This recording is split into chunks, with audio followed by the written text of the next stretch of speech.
പരിശുദ്ധ റമദാനിൽ സുബഹി മുതൽ മഗ്രിബ് വരെ പട്ടിണി കിടക്കലാണോ നോമ്പ്? അല്ലടോ, നോമ്പെന്ന് പറഞ്ഞാൽ ഖുർആൻ അല്ലാഹ് എന്തിനു വേണ്ടിയാണെന്നാ പറഞ്ഞത്? യാ അയ്യുഹല്ലദീന ആമനൂ കുതിബ അലൈക്കുമുസ് സിയാം കമാ കുതിബ അലല്ലദീന മിൻ ഖബ്ലികും ലഅല്ലകും തത്തഖൂൻ. മുത്തഖീങ്ങളാകാൻ വേണ്ടിയല്ലേ നോമ്പ്? അതേ തഖ്വയുള്ളവരാകാൻ വേണ്ടിയാണ്. അത്തഖ്വ വ ഇംതിസാലു അവാമിരില്ലാഹ് വജ്തിനാബു നവാഹിഹി. അല്ലാഹ് എന്ത് കൽപ്പിച്ചു ജീവിതത്തിൽ എടുക്കലാണ്. അല്ലാഹ് എന്ത് വേണ്ടാന്ന് പറഞ്ഞു, വേണ്ടാന്ന് പറഞ്ഞ കാര്യങ്ങൾ മുഴുവനും മാറ്റിവെക്കലാണ്. അങ്ങനെ മാറ്റിവെക്കാനുള്ള ആർജവം കിട്ടാൻ അല്ലാഹ് ഫർളാക്കിയതാണ് പരിശുദ്ധ റമദാൻ.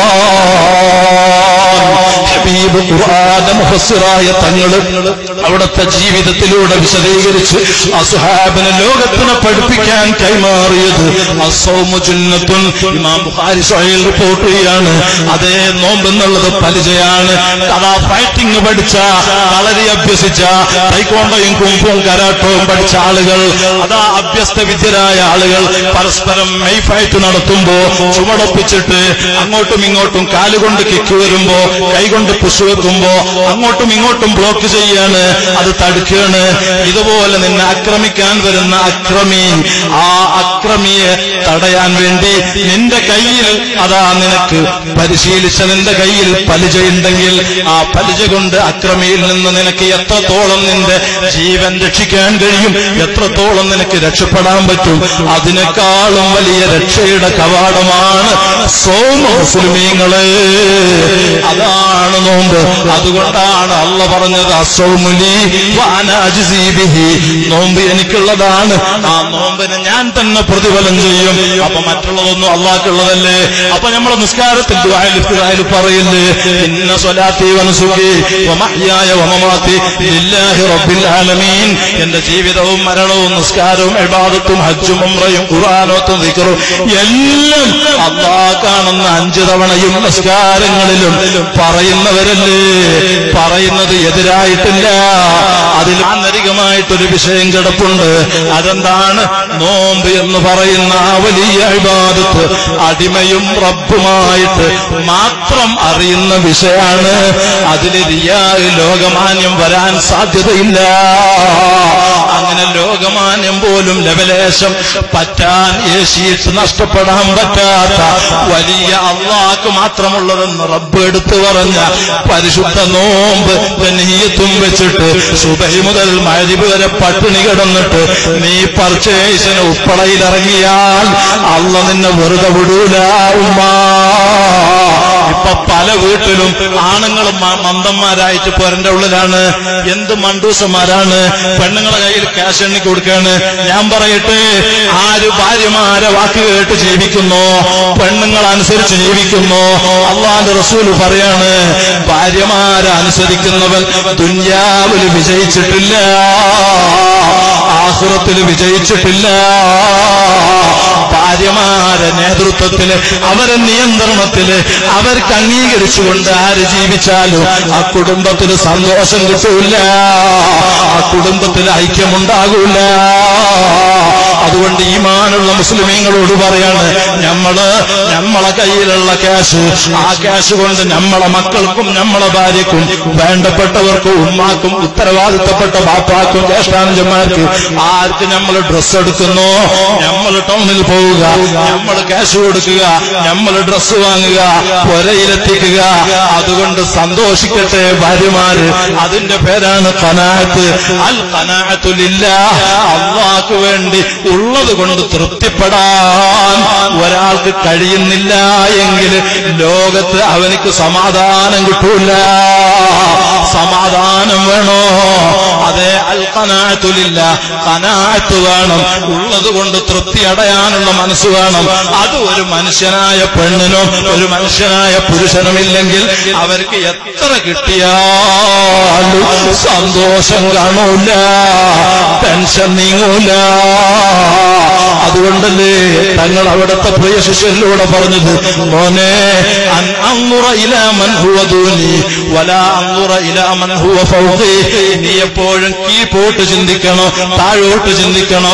നമ്മൾക്ക് അല്ലാഹു അത്യാവശ്യം നിഅമത്ത് തന്നിട്ടുണ്ടെങ്കിൽ എന്നെക്കാളും കഷ്ടപ്പാടുള്ള, വീടില്ലാത്ത, കടങ്ങളുള്ള, രോഗികളായ, കെട്ടിക്കാൻ പെൺമക്കളുള്ള, മറ്റു പ്രയാസങ്ങളുള്ള, മറ്റു ഞെരുക്കങ്ങളുള്ള, എനിക്കിപ്പോ വാഹനമുണ്ട്, എനിക്ക് വീടുണ്ട്, എനിക്ക് ഡ്രൈവറുണ്ട്, ഭാര്യയുണ്ട്, മക്കളുണ്ട്, മറ്റു സംവിധാനങ്ങളുണ്ട്, എന്നെക്കാളും ഇല്ലാത്ത എത്രയോ ആളുകൾ. എനിക്ക് ചെറിയൊരു ഓടിന്റെ വീടുണ്ട്, മറ്റുള്ള ആളുകൾക്ക് ഓലന്റെ വീടല്ലേ, അല്ലെങ്കിൽ അവർ വാടക റൂമിലല്ലേ, അവർക്ക് കഷ്ടപ്പാടല്ലേ, അവർ പെൺകുട്ടികളെ കെട്ടിക്കാൻ വിഷമിക്കല്ലേ. അല്ലാഹ് എന്നെ അങ്ങനെ ഞെരുക്കിയിട്ടില്ലല്ലോ. ആ നിനക്ക് താഴോട്ട് ചിന്തിച്ച് സമാധാനിക്കാൻ കഴിഞ്ഞാൽ നിനക്ക് സന്തോഷമല്ലേ. അല്ലാതെ നിനക്ക് ഇത്രയൊക്കെ കിട്ടി എന്നിട്ട് നീ ചിന്തിക്കുന്നത് നിന്റെ തൊട്ടടുത്ത് അല്ലെങ്കിൽ നിന്റെ നാട്ടില്, പരിസര നാട്ടില് വലിയ കോടീശ്വരനായ ആളുണ്ട്, അയാൾക്ക് അതാ ഇഷ്ടംപോലെ ഷോപ്പുകളുണ്ട്, ഇഷ്ടംപോലെ ക്യാഷ് ഉണ്ട്, മറ്റു നിയമത്തുകളുണ്ട്, എനിക്ക് അതുപോലെ ആകണല്ലോ എന്ന് നീ ചിന്തിച്ചാൽ കിടന്നാൽ ഉറക്കു വരുമോ? കുടുംബജീവിതത്തിൽ സന്തോഷം കിട്ടുമോ?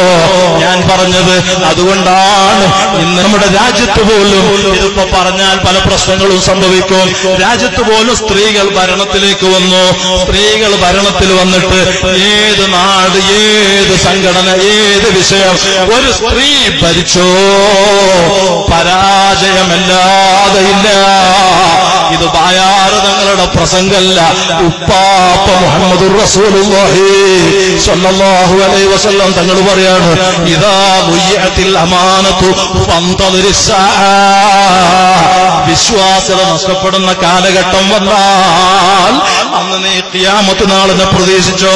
അപ്പൊ സ്വഹാബത്ത് ചോദിക്കുകയാണ്, എന്താണ് തങ്ങളെ വിശ്വാസ്യത നഷ്ടപ്പെടുക എന്ന് പറഞ്ഞാൽ?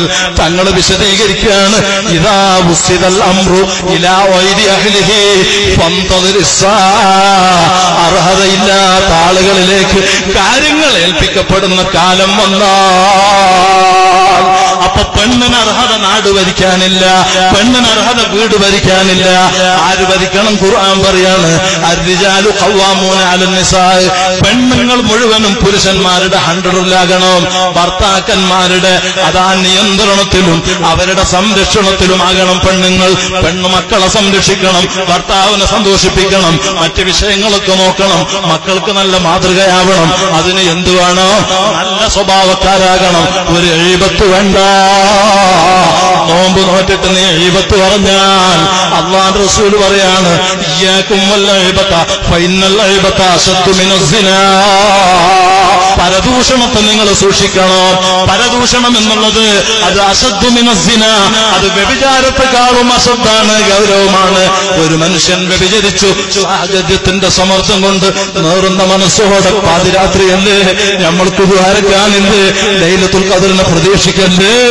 അല്ലാഹ് ഞങ്ങളെ കബൂലാക്കണം റഹ്മാനേ.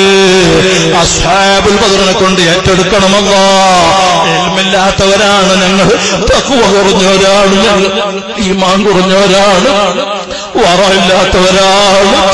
എന്തും കൊണ്ടും കുറവുള്ള ഞങ്ങൾക്ക് ഒന്നേ പറയാനുള്ളൂ.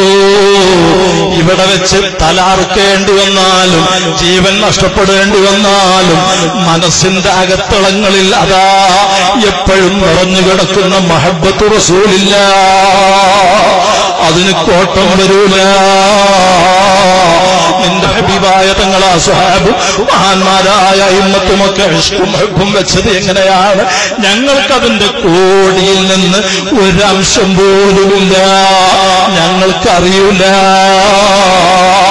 ഞങ്ങൾക്ക് അത് ഉൾക്കൊള്ളാൻ മാത്രം കൽബില്ല. എങ്കിലും ഈ അവസാന കാലഘട്ടം ജീവിക്കുന്ന ചണ്ടിചവറുകളായ ദോഷങ്ങളെ കൊണ്ട് നിറഞ്ഞ മനസ്സും ജീവിതവുമായിട്ടുള്ള ഞങ്ങൾ ഇപ്പാതിരാത്രി ഇവിടെ ഒരുമിച്ച് കൂടിയത് നീ റമളാൻ നൽകിയത് ദോഷം പൊറുക്കാനല്ലേ. റഹ്മത്തിന്റെ പത്ത് നഷ്ടമായി ഞങ്ങൾക്ക് മാഫിറത്തിന്റെ പത്ത് ഞങ്ങൾക്ക് കഴിഞ്ഞു, നീ കബൂലാക്കിയോ ഇല്ലേ പറയാൻ പറ്റൂല. ഞങ്ങളെ കബൂലാക്കി സകല ദോഷങ്ങളും പൊറുക്കണം അല്ലാഹ്. വാഖിറുഹു അത്കും മിനന്നാർ. നരകത്തിൽ നിന്ന് ധാരാളം ആളുകൾക്ക് മോചനം നൽകുന്ന പവിത്രമാക്കപ്പെട്ട ദിനങ്ങളിലെ ലൈലത്തുൽ ഖദ്റിന് പ്രതീക്ഷിക്കാൻ പറ്റുന്ന പുണ്യരാത്രിയിലാണ് ഞങ്ങളിവിടെ സംഗമിച്ചത്. സ്വർഗം ചോദിക്കാനും നരകത്തിൽ നിന്ന് കാവൽ ചോദിക്കാനുമാണ്, ദോഷം പൂർത്തിവരാനാണ്. അതുകൊണ്ട് മുസ്ലിമീങ്ങളോട് പറയാണ്, ജീവിതത്തിൽ വലിയ തെറ്റാണ് ഗീബത്ത്, വലിയ തെറ്റാണ് കേട്ടോ. കുടുംബം മുഴുവനും നമ്മളുടെ നിയന്ത്രണത്തിലാകണം, പെണ്ണുങ്ങളൊക്കെ നമ്മളുടെ നിയന്ത്രണത്തിലാകണം. ഞാൻ പറഞ്ഞത് സ്നേഹത്തോടെ സന്തോഷത്തോടെ ഭാര്യമാർ